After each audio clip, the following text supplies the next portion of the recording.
So I'm really excited to have James here, and interestingly, we've just jumped off a podcast that he was doing with me, so we're probably going to be hitting some of the same stuff, but it's a completely different audience and probably a mix, James, but I would imagine quite a few professionals, but maybe a few client type people. Can you tell them just introduce yourself, who are you, what do you do?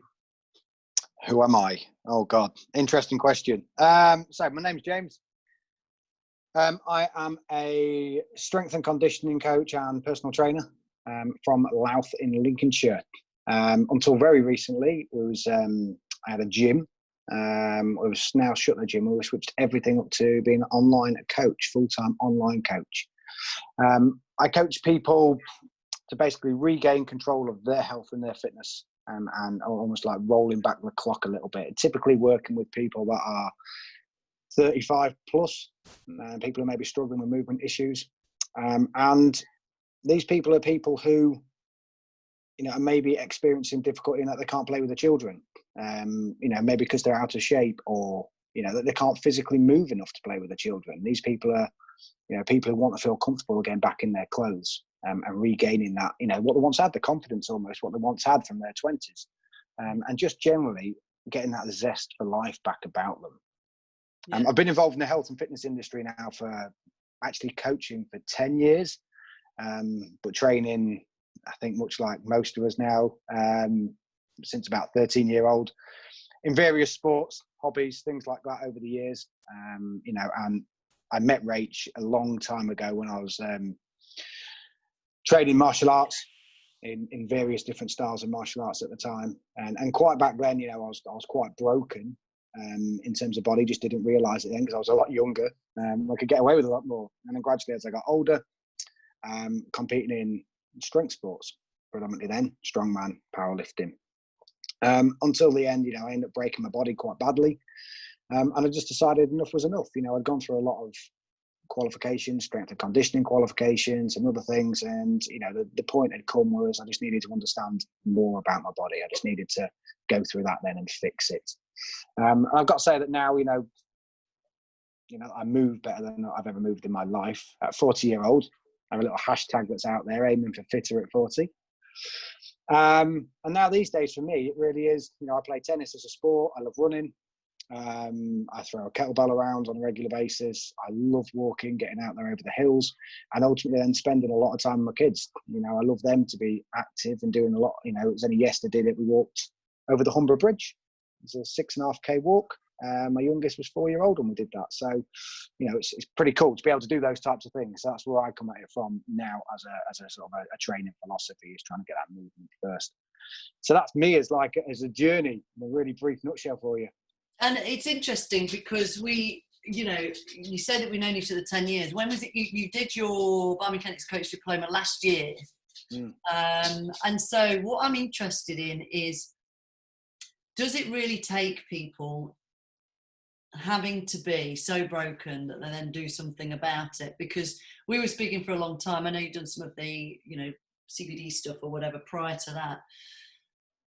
In terms of doing the Biomechanics coach diploma, why do you think it took that long after we'd been speaking? I remember you ringing me when I think you were powerlifting, weren't you? And you were like, help me out. And I was like, come and do the diploma, you can help yourself.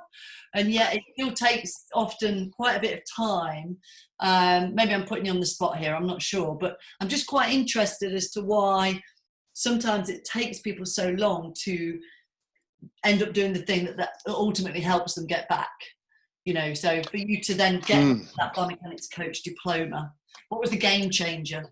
It's a great question because, over the years I've gone through, as I say, I've gone through a variety of things. I've done the sports massage qualifications, and it was almost a gradual, I wish I could say there was one thing. Right. But I think for me, it was a gradual process, and it was a gradual learning process. I'm very lucky in the learning background that I've had. I've been surrounded by fantastic coaches, mentors, that have helped me all the time, all the way throughout, and give me a massive insight. And I've got to thank people like Gary Benson from Sport and Therapy, who he brought me to your first that first day. I think it was in Birmingham or something like that, and it was I think we did pelvis and I can't remember what else did, shoulder and pelvis or something like that. Yeah, And it just blew my mind. And the reason that blew my mind was because I remember as a martial artist, I went to see a friend called Tony Davis in Milton Keynes. And he was into the movement-based stuff, and he spoke highly of you guys then. And it was the stuff that he was showing me that was actually improving my martial arts, but he was doing nothing to improve my martial arts apart from helping me move better. Yeah. And I was like, but I'm doing all the training.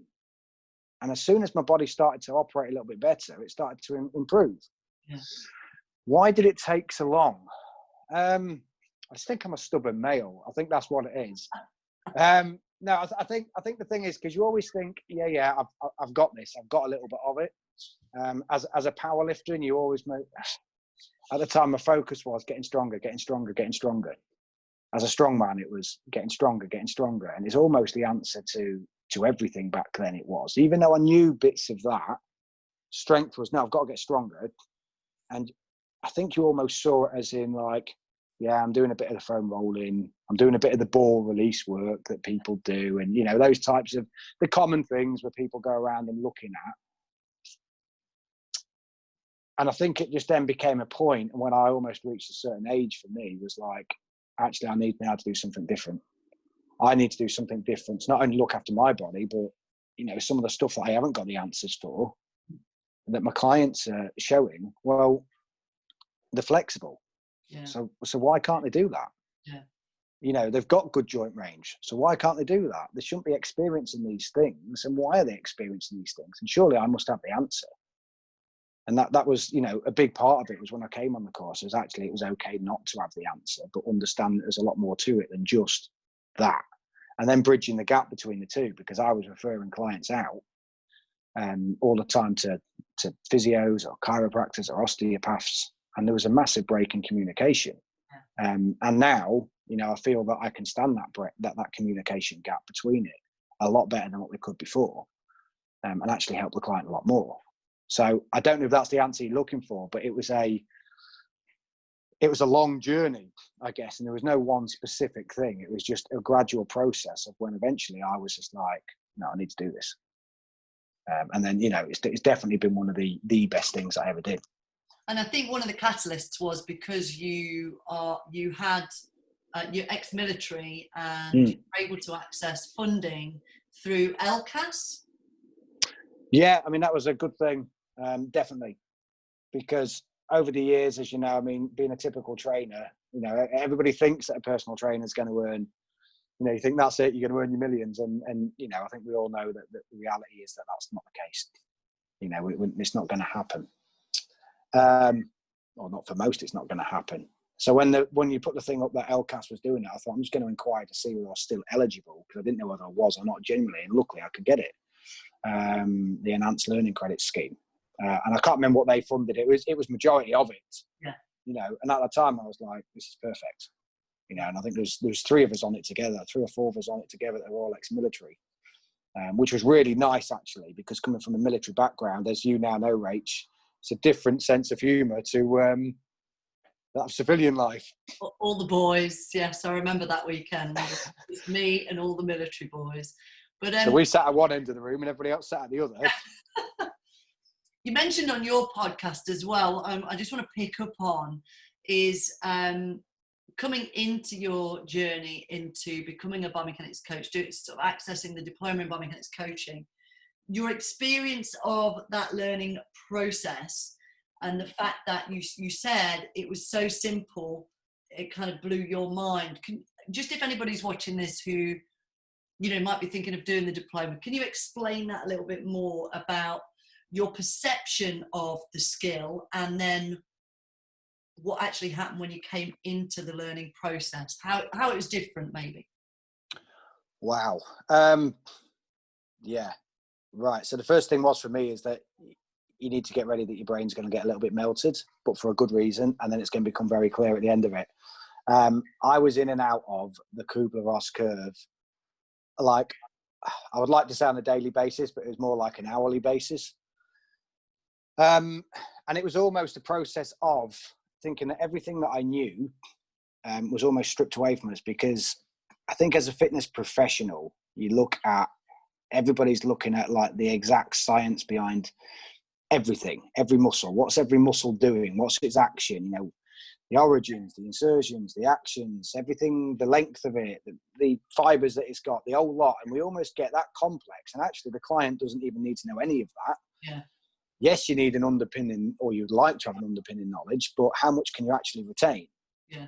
Because physios don't retain it all. Osteopaths don't retain it all. Chiropractors don't retain it all. They return their specialist bit.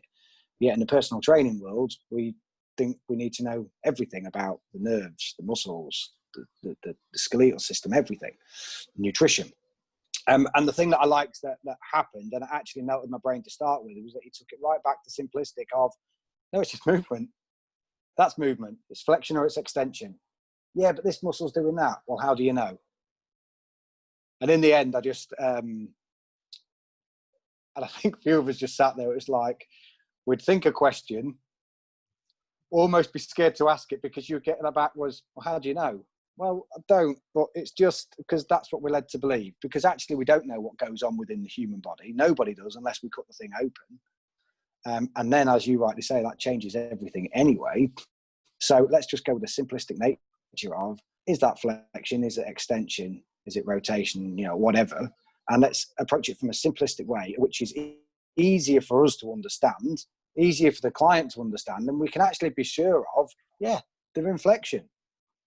We can be certain of that. We can't be certain of anything else.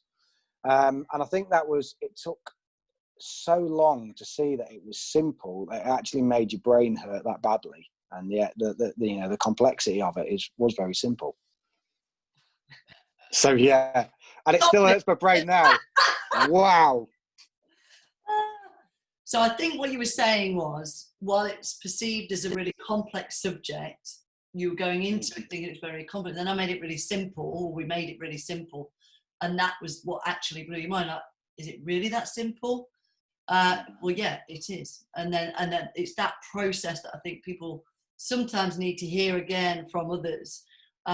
Because there's often misconceptions around posture and biomechanics. Do you come across that at all in, I don't know, with other professionals maybe, misconceptions about what a biomechanics coach does or what you're capable of, or is there, do you not experience that? You're obviously good at marketing, but yeah, there's some degrees. I think there can be a breakdown between other professionals, definitely, which I do believe now we've bridged the gap to, you know, quite a lot more, because you speak in their language a lot more.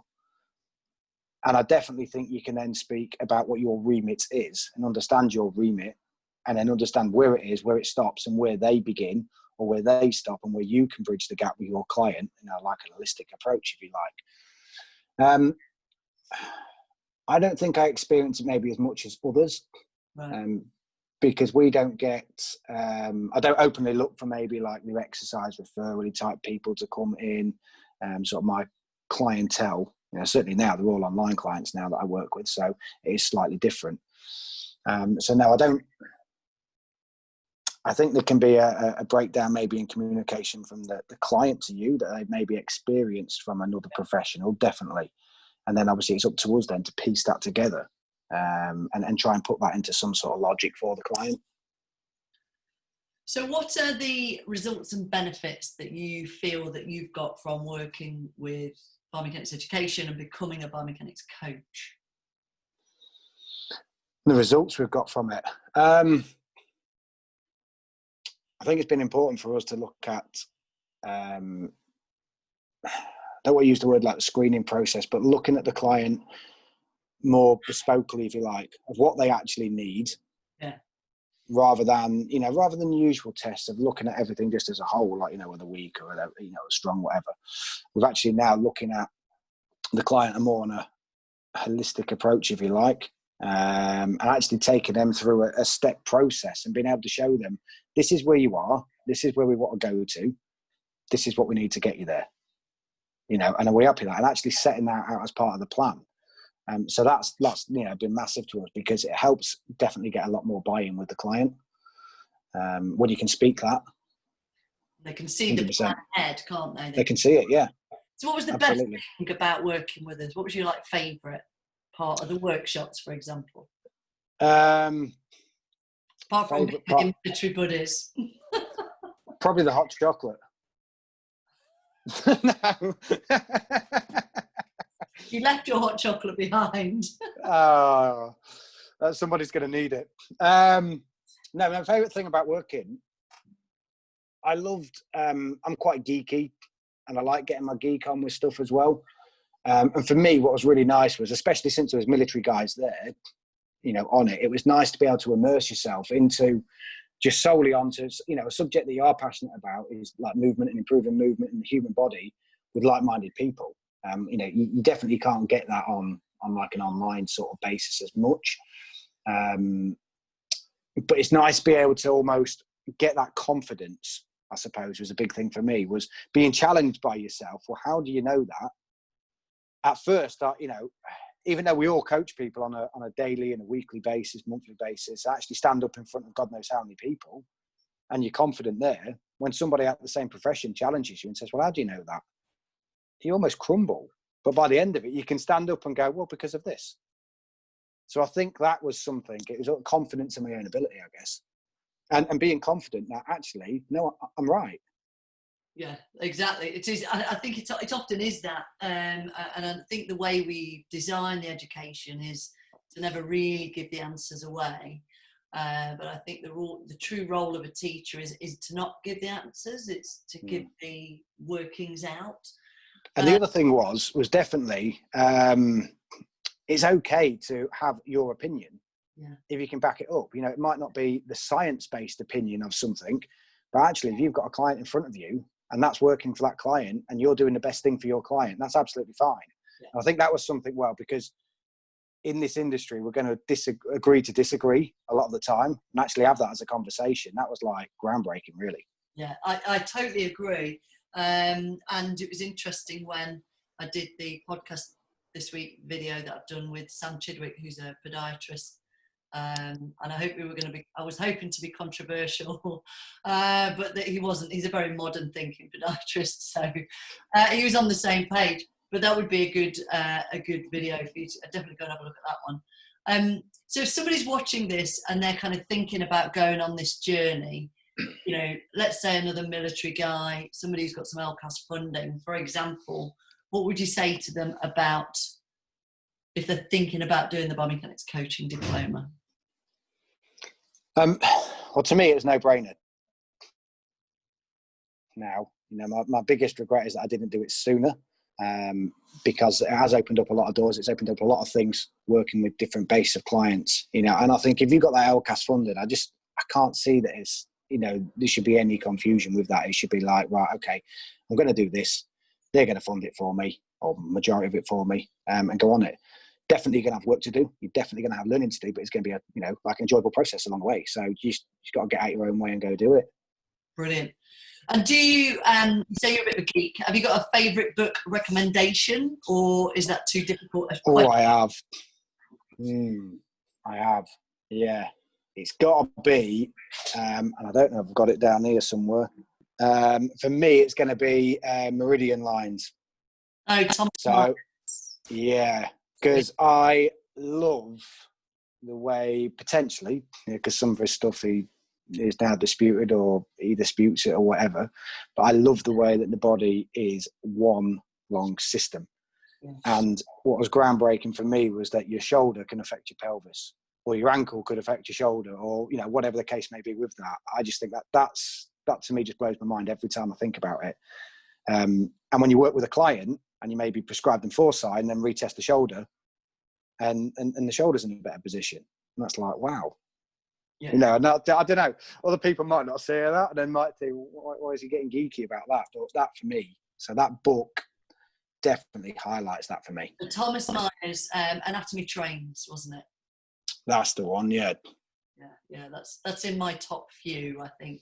I've got so many. Nobody ever asked me that. I know. I know, there's loads. So anybody who's watching this who might want to find you, so you're in Louth. How do they find you? What's your website and your social media addresses, please? So I'm just having a new website created at the minute, which is just jamesbreakspeare.co.uk. But you can find me on all social media platforms. It's just my name, James Breakspeare. We've also got a podcast out there which is the Fitness Success Podcast, helping you roll back the clock and regain control of your health and fitness, who Rach has just been starred on. YouTube channels, just under my name again. Yeah, pretty much prominent on most things, I guess. Brilliant. Thanks ever so much. I'm looking Most forward welcome. for case studies. I've got loads of them. Good. Thanks ever so much for your time, James. I will catch you. Hopefully we'll see each other after lockdown, but you take care, mate. Thank you. Cool. Thanks a lot, mate. Bye.